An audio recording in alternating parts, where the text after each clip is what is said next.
Macam mana nak merawat pesakit yang dia boleh nampak makhluk halus ya. Di dalam Quran disebutkan ya, Bismillahirrahmanirrahim, wa qabiluhu min khaisu la tarawnahum. Sesungguhnya jin dan syaitan itu nampak kamu dari sekira-kira kamu tak nampak mereka. Jin dan syaitan nampak kita, kita tak nampak mereka ya. Jadi soalannya tadi macam mana? Macam mana nak merawat orang yang nampak-nampak jin dan syaitan? Di zaman Khulafaur Rasyidin, pemerintahan Khalifah yang 4, ada disebut dalam setengah kitab, terutamanya di zaman pemerintahan Sayyidina Umar. Kalau ada seorang Islam mengaku dia nampak jin syaitan, dibunuh. Ada katalah seorang itu mengaku saya nampak jin syaitan, ditangkap, dibunuh. Apa pasal tuan-tuan? Sebabnya dalam Quran manusia tak nampak jin dan syaitan. Tiba-tiba hamba Allah ni mengaku dia nampak jin dan syaitan. Jadi kerana itulah maka dia hukum bunuh. Apa sebab dia hukum bunuh? Banyaklah sebabnya. Jadi sekarang ini masalahnya macam mana kita nak ngobat orang yang nampak-nampak jin dan syaitan ni. Jalan ke sana, kat Semak sana ada syaitan. Jalan ke Tasik sana, tepi laut sana dia nampak hantu dan syaitan ni. Jadi macam mana nak ngobat ya? Kadang-kadang budak-budak, anak cucu ya, umur 9 tahun, 8 tahun, 6 tahun, 2 tahun, nampak-nampak.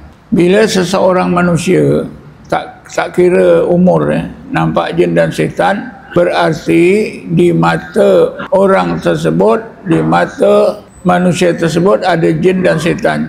Jadi manusia itu menggunakan pandangan jin dan syaitan. Sebab itu dia nampak. Tanpa menggunakan pandangan jin dan syaitan, manusia itu tak boleh nampak jin dan syaitan. Jadi caranya macam mana? Cara yang saya gunakan lah ya. Saya contohkan, seorang engineer lepasan UM, dia dapat ijazah engineering ini tahun 93. Tapi dia sakit. Sakitnya macam ada saka lah. Dia berubat. Dia tak bekerja tuan-tuan ya. Dia berkelana lah, berjalan ke sana kemari, tanya orang, tanya sini macam mana nak buang saka ni. Akhirnya dia jumpa seorang hamba Allah, dia bagi ilmu. Ilmu itu didakwa sebagai ilmu tempur jin. Ilmu tempur jin. Satu hari semalam mestilah baca ayat-ayat tertentu sekian banyak. Dia mesti mengasingkan diri, tak boleh duduk di rumah. Akhirnya tuan-tuan, hamba Allah ni duduk dekat pondok durian 6 bulan. Dia baca ayat itu, tapi solat tak solat, mandi tak mandi, rambut panjang 6 bulan. Lepas 6 bulan, dia jadi kasyaf tuan-tuan. Dia nampak syaitan ke mana saja, dia nampak betul. Jadi akhirnya entah macam mana dia dapat nombor telefon saya, dia datang ke rumah. Dia ceritakanlah kehebatan. Antara lain dia cakap, Ustaz, saya duduk dalam alam kasyaf, saya nampak ini, cerita hebat-hebat ya. Jadi macam mana saya nak hilangkan? Kata saya, rambut awak ni dah panjang sangat, tak pernah basuh, bau busuk. Gunting boleh tak? Boleh je. Saya suruh tukang gunting pendek ya, 3 tu. Jadi separuh botak. Lepas tu saya mandikan, gosok limau kepala dia. Dia dah mandi, lepas tu saya ajak keluar. Lalu di tempat-tempat yang dia kata banyak jin, dia kata tak ada lah, tadi dah banyak, semalam banyak, hari ni tak ada.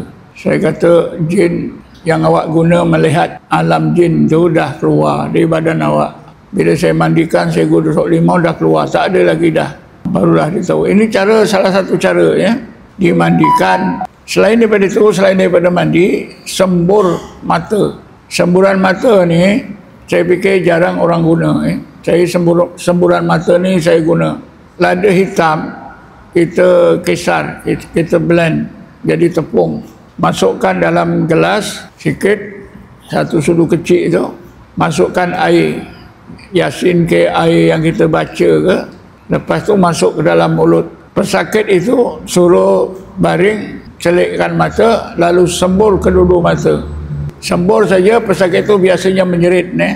Suruh kejam, jangan gosok-gosok mata, kena jaga. lebih kurang setengah jam atau lebih. Lepas itu kejam celik dalam air yang jernih. InsyaAllah jin yang orang yang nampak jin ini dia akan hilang. Jin dalam mata itu dia akan keluar. Ini cara yang terbaik.